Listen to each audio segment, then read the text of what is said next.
नमस्कार दोस्तों, स्वागत है आप सबका नमस्ते गुरुजी क्लासेस में। आज इस वीडियो में हम बहुत ख़ास बात करने वाले हैं। मध्य प्रदेश पुलिस परीक्षा का क्या पैटर्न चल रहा है इन दिनों। आप सबको पता है कि इस समय वर्तमान में मध्य प्रदेश में व्यापम की परीक्षा चल रही है, जिसमें मध्य प्रदेश पुलिस परीक्षा का एग्ज़ाम चल रहा है। 8 जनवरी से पेपर शुरू हो चुका है। तो क्या कैसा परीक्षा का पैटर्न है, आइए इस पर हम चर्चा करते हैं। बिना व्यर्थ में समय गवाए हुए हम चर्चा को आगे बढ़ाते हैं, क्योंकि समय इस समय महत्वपूर्ण है। तो सबसे पहले मैं एक इम्पोर्टेंट नोट लगाया हूँ दोस्तों, कि किसी भी भ्रामक जानकारी में ना पड़ें और अपनी तैयारी को सही मार्गदर्शन दें। आजकल बहुत सारी भ्रामक जानकारी चल रही है कि ये सवाल आ रहा है, वो सवाल आ रहा है, ऐसे सवाल आ रहे हैं, वैसे सवाल आ रहे हैं, एग्ज़ाम का ऐसा पैटर्न है, वैसा पैटर्न है। तो इन भ्रामक जानकारियों में पढ़कर आप अपने समय को बर्बाद ना करें। बेहतर है कि आप जैसे पढ़ाई कर रहे हैं वैसे ही पढ़ाई करते रहें। पर ज़रूरी है कि थोड़ा-सा पैटर्न को ध्यान में रखते हुए परीक्षा की तैयारी और करें, ताकि जिनके एग्ज़ाम में अभी समय है, जिनको अभी 15 दिन, 20 दिन, 10 दिन का समय बचा हुआ है, वो अपनी तैयारी को और बेहतर ढंग से कर सकें। तो आइए हम पेपर दे चुके छात्रों से बात करने के बाद जो जानकारी हमें प्राप्त हुई है, उसके बारे में थोड़ा-सा आपको जानकारी देते हैं और अपनी बात को आगे बढ़ाते हैं। तो सबसे पहले आपको पता होना चाहिए कि मध्य प्रदेश परीक्षा का पैटर्न क्या है। तो सामान्य ज्ञान यानी जनरल नॉलेज के सवाल रोज़ प्रतिदिन 5 से 10 सवाल पूछे जा रहे हैं। सबसे पहली बात तो ये मैं औसत रूप से बता रहा हूँ, ऑन एवरेज बता रहा हूँ, और बच्चों के जो छात्र हैं उनके बताई गई बातों के अनुसार ही बता रहा हूँ मैं पूरी बात। कि सामान्य ज्ञान यानी जनरल नॉलेज के 5 से 10 प्रश्न रोज़ आ रहे हैं। सामान्य ज्ञान के प्रश्न हैं। हालाँकि हमारा जो सामान्य ज्ञान है वो 30 नंबर का है। 30 नंबर में केवल सामान्य ज्ञान ऑल ओवर एमपी उसमें छोड़ दिया गया है, और उसमें साइंस को भी छोड़ दिया गया है। मतलब उसमें आपका हिस्ट्री, पॉलिटी और मिसलेनियस इंक्लूड करके 5 से 10 नंबर का सवाल आ रहा है डेली। इसके अलावा एमपीजीके जो मेन है इस परीक्षा का सामान्य अध्ययन का, वो 8 से 10 नंबर का आ रहा है। एक दिन के पेपर में मैक्सिमम ये 12 नंबर तक भी गया है, और एक दिन के पेपर में ये मिनिमम 6 नंबर तक भी रहा है। फिर भी एवरेज हम लगा लिए हैं इसको, 8 से 10 नंबर का एमपीजीके आने वाला है। तो 8 से 10 नंबर मायने रखते हैं। हर नंबर मायने रखते हैं, चाहे वो 5 से 10 हो, चाहे 8 से 10 हो। और गणित जो है 20 से 25 नंबर की आ रही है। जो सिलेबस है गणित का वो 20 नंबर का है, लेकिन 5 नंबर की जो गणित है रीजनिंग का में कवर कर रही है, इसलिए मैंने यहाँ 40 से 35 लिखा हुआ है। तो रीजनिंग 40 से 35 नंबर की है। यदि रीजनिंग का 40 का वेटेज होता है तो गणित 20 की हो जाती है, और रीजनिंग यदि 35 की होती है तो गणित 25 की हो जाती है। यानी गणित और रीजनिंग, मैथ और रीजनिंग मिलाकर 70 नंबर का वेटेज जा रहा है, हमेशा की तरह। तो पैटर्न कुल मिला के वही है, 70 नंबर की मैथ और रीजनिंग और 30 नंबर का जीके। विज्ञान की बात करें तो 5 से 10 नंबर के सवाल, औसतन 5 से 10 नंबर का सवाल डेली आ रहा है। और करंट अफेयर्स 4 से 5 नंबर का आ रहा है। यानी जीके आपका 30 नंबर का हो गया, और 70 नंबर का आपका मैथ रीजनिंग हो गया। तो पुराना ही पैटर्न को फॉलो किया जा रहा है व्यापम के द्वारा। कुछ और ख़ास बातों पर हम चर्चा करते हैं कि आखिर सामान्य ज्ञान में किस प्रकार के सवाल बन रहे हैं, एमपी जीके में किस प्रकार के सवाल बन रहे हैं, गणित में किस प्रकार के सवाल बन रहे हैं, विज्ञान में, रीजनिंग में और करंट अफेयर्स के कैसे सवाल बन रहे हैं। अब इनके बारे में हम चर्चा करते हैं। तो सबसे ज़्यादा जो सवाल आते हैं वो रीजनिंग के हैं। रीजनिंग हमारी 35 से 40 नंबर के सवाल आ रहा है, 35 से 40 नंबर के। अब ये जो सवाल हैं, आपको सवाल तो कोई बताएगा नहीं, और याद करना भी मैथ और रीजनिंग के सवाल कठिन है, कि कैसे सवाल आ रहे हैं, कौन से सवाल आ रहे हैं, ये सवाल याद करना कठिन है। हम टॉपिक जो निकल कर सामने आ रहे हैं बच्चों के माध्यम से, उन टॉपिक को पकड़ कर लाए हैं, और उन टॉपिक के बारे में चर्चा करके आपको बता रहे हैं। तो सबसे ज़्यादा सवाल जो रीजनिंग की है, करीब 35 से 40 नंबर की रीजनिंग रोज़ पूछी जा रही है, जिसमें सबसे ज़्यादा सवाल कथन एवं निष्कर्ष के डेली पूछे जा रहे हैं। कथन एवं निष्कर्ष के 10 से 12 नंबर के सवाल अकेले पूछे जा रहे हैं। सबसे ज़्यादा सवाल कथन एवं निष्कर्ष, मैं रिपीट कर रहा हूँ बार बार, 10 से 12 नंबर के सवाल केवल कथन और निष्कर्ष के। औसतन 9 से 10 सवाल तो कम से कम लगा ही लीजिए। 9 से 10 सवाल कथन एवं निष्कर्ष के आने ही वाले हैं। तो कथन एवं निष्कर्ष मजबूत कर लीजिए। न्याय निगमन यानी सिलोज्म के सवाल भी पूछे जा रहे हैं, 5 से 6 सवाल। तो 5 से 6 सवाल सिलोज्म के, कथन निष्कर्ष के 8 से 10 सवाल, 10 से 12 सवाल तक जा रहे हैं। आकृतियों के सवाल पूछे जा रहे हैं, है ना। आकृतियाँ, इमेज वाले सवाल जो आते हैं, पासा, डाइस और क्यूब से सवाल आ रहे हैं। सीटिंग अरेंजमेंट से बैठक व्यवस्था, अल्फ़ाबेट अंग्रेजी वर्णमाला के, और ब्लड रिलेशन, ये टॉपिक हैं जहाँ से सवाल आते ही मतलब डेली आ रहे हैं। इसके अलावा एनोलॉजी है, कैलेंडर है, आपको क्लॉक है, सभी जो टॉपिक दिए हुए हैं उन टॉपिक के बारे में भी आपको तैयार रहना है।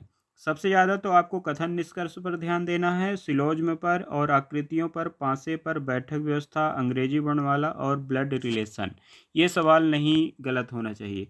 इसके अलावा कुछ लोग बोल रहे हैं कि जैसे कि टाइम एंड डिस्टेंस से सवाल नहीं आ रहा है, लेकिन आपको ये भी तैयार करना है। बैठक व्यवस्था, सिटिंग अरेंजमेंट से सवाल आ रहे हैं, ये होना चाहिए।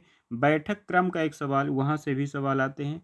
तो इस तरह के रीजनिंग को आप मजबूत कर सकते हैं। गणित देखते हैं।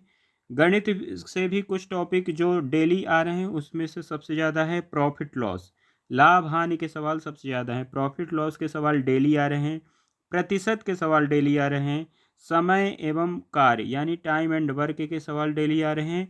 और टाइम एंड डिस्टेंस, चाल और दूरी, डिस्टेंस और जो आपकी चाल और दूरी का सवाल है वो आपका सवाल पूछा जा रहा है। चाल और दूरी का, स्पीड एंड डिस्टेंस के सवाल जो पूछे जाते हैं उसको पूछा जा रहा है। अनुपात और समानुपात के सवाल पूछे जा रहे हैं। एलजेब्रा के सवाल पूछे जा रहे हैं, बीज गणित जिसको बोल देते हैं आप। पॉलिनोमियल से सवाल बन रहे हैं, पॉलिनोमियल यानी बहुपद वाले सवाल। और इसके अलावा प्रोबेबिलिटी यानी प्रायिकता, जियोमेट्री के सवाल बन रहे हैं, जैसे वृत्त हो गया, त्रिभुज वाले सवाल हो गए, चतुर्भुज वाले सवाल हो गए, यहाँ से भी सवाल बन रहे हैं। तो लाभ हानि, प्रतिशत, समय एवं कार्य, चाल और दूरी, अनुपात। चाल और दूरी में स्पेशली ट्रेन वाले सवाल आ रहे हैं, ट्रेन वाले सवाल को याद रखिएगा। अनुपात समानुपात में एज रिलेशन वाले भी सवाल आ रहे हैं, एज गैप के जो सवाल होते हैं। प्रतिशत और लाभ हानि के सवाल, लाभ हानि में बट्टा वाले सवाल भी आ रहे हैं, है ना। एलजेब्रा, पॉलिनोमियल, प्रोबेबिलिटी और जियोमेट्री। और समय एवं कार्य में पाइप एंड टंकी के भी सवाल शामिल हैं। ठीक है, इन टॉपिक को भी आप देखे रहिएगा। इसके अलावा अगली बात कर लें कि मध्य प्रदेश सामान्य अध्ययन भी अच्छा खासा वेटेज लेकर आने वाला है आगे के दिनों में, ऐसा भी संभावना आपको देखने को मिल सकती है। 8 से 10 नंबर का मध्य प्रदेश सामान्य अध्ययन डेली पूछा जा रहा है। 8 से 10 नंबर का सामान्य अध्ययन डेली पूछा जा रहा है। हमने यहाँ पे मध्य प्रदेश सामान्य अध्ययन इसलिए लिखा है क्योंकि अन्य जो जीके है उसको तैयार करना काफ़ी कठिन है। जीके में आपको सब कुछ तैयार करना है। मैंने यहाँ पे लाइन लिखा है कि जीके यानी मध्य प्रदेश सामान्य अध्ययन के अलावा भी जो सामान्य अध्ययन होता है उसमें सब कुछ तैयार करना है। और सब कुछ तैयार करने के बाद भी गारंटी नहीं है कि आपसे सवाल बन ही जाएगा। कुल मिला के जो केवल सामान्य अध्ययन की तैयारी करके जाता है उसका सिलेक्शन होने का चांस कम होता है। मैं फिर से रिपीट कर दूं, किसी भी प्रतियोगी एग्जाम में जिसमें मैथ और रीजनिंग शामिल हो, जो व्यक्ति मैथ और रीजनिंग पढ़कर नहीं जाएगा, केवल सामान्य अध्ययन पढ़ के जाएगा, उसके सिलेक्शन होने के चांस घट जाते हैं। क्योंकि सामान्य अध्ययन एक बृहद टॉपिक है, कुछ भी पूछा जा सकता है। तो यहाँ सब कुछ तैयार करके जाना है, तो आप क्या क्या तैयार करेंगे। फिर भी मध्य प्रदेश तो तैयार किया ही जा सकता है। मध्य प्रदेश जो लगभग 10 नंबर का औसतन आ रहा है, तो उसमें मानचित्र आपको मध्य प्रदेश अच्छे से पता होना चाहिए कि मध्य प्रदेश का मानचित्र कैसा है, कहाँ कौन सा जिला स्थित है, जिले की सीमा कहाँ से लग रही है, जिलों की स्थिति क्या है, भौगोलिक स्थिति क्या है। प्रसिद्ध स्थल से रोजाना एक सवाल आ रहा है। प्रसिद्ध स्थल में पर्यटन स्थल भी हो सकते हैं। पर्यटन स्थल के अलावा आपके मकबरे वगैरह से सवाल आ रहा है, जैसे हाल ही में आज ही सवाल बना है होशंग शाह का मकबरा कहाँ है। इसके अलावा आपके तानसेन के समाधि के बारे में पूछी गई। ऐसे सवाल पूछे जा रहे हैं। ग्वालियर से रोज एक सवाल आ रहा है, मांडू से सवाल रोज आ रहा है, और उपनाम जो होते हैं पर्यटक स्थलों के, उनके बारे में भी पूछा जाता है। पुरातात्विक स्थल कहाँ पर हैं, और स्तूप वगैरह जो मध्य प्रदेश के हैं, ऐतिहासिक स्थल जो मध्य प्रदेश के प्राचीन हैं, उसके बारे में भी आपको पढ़ना है। नदियाँ, नदियाँ तो इम्पोर्टेंट टॉपिक है व्यापम का, एमपीपीएससी का। मध्य प्रदेश की नदियाँ तो तैयार ही करना है।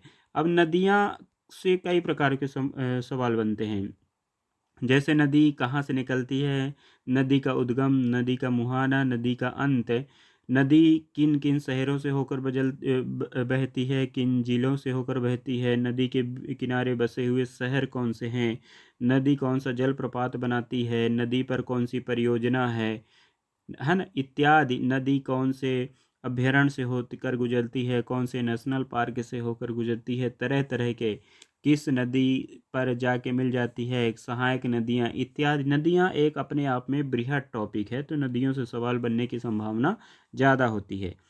ऐतिहासिक, माफ़ करिए यहाँ टाइपिंग मिस्टेक है, ऐतिहासिक लिख गया है। ऐतिहासिक फैक्ट आपको याद करना है, वंशावली याद करना है, जैसे होलकर वंश हो गया, आपका सिंधिया वंश हो गया, बघेल वंश हो गया, इसके अलावा मालवा के परमार वंश हैं। इन सब चीज़ों को भी कम से कम इतना तो याद रखना है कि किसने क्या किया।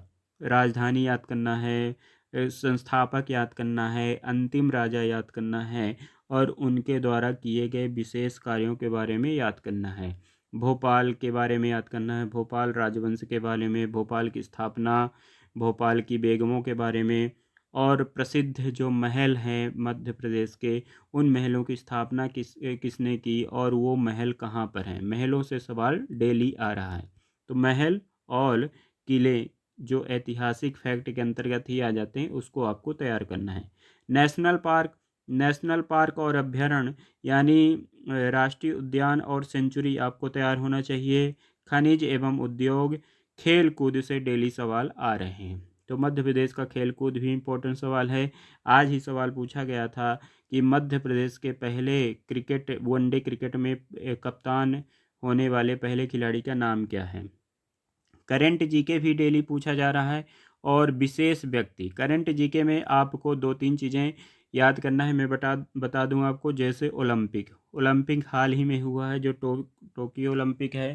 टोक्यो ओलंपिक के अलावा प्रीवियस ओलंपिक के बारे में भी आपको पता होना चाहिए, क्रिकेट के बारे में पता होना चाहिए, वर्ल्ड कप के बारे में, विशेष व्यक्ति के बारे में पता होना चाहिए, जैसे कौन सा व्यक्ति किस आयोग का अध्यक्ष है, कौन किस पद का प्रभारी मंत्री है, कौन कैबिनेट मंत्री है, सचिव, इन सब चीज़ों के बारे में भी पता होना चाहिए। किसका मुख्यालय कहाँ पर है, ये चीज़ें भी आपको फैक्ट के रूप में पता होना चाहिए। अगर इतना चीज़ें आप करते हैं और सामान्य वर्ग के बच्चे यदि 75 से 80 के बीच में लाते हैं, तो एक सुरक्षित स्कोर अभी वर्तमान परिस्थितियों के अनुसार माना जा सकता है। आगे आने पर कट ऑफ के बारे में चर्चा होगी, पर यदि इतना आप तैयार करते हैं तो ये मान लीजिए कि आपका पेपर सही जा सकता है। आशा करता हूँ आप अच्छे से तैयारी कर रहे होंगे, घर में होंगे, सुरक्षित होंगे, और अपनी तैयारी को अंजाम दे रहे होंगे। चलिए, धन्यवाद। इस वीडियो को शेयर करिए, यदि ये वीडियो आपको उपयोगी लगता है, पसंद आता है, तो दोस्तों तक पहुँचाइए, शेयर करिए, लाइक करिए। Thank you so much.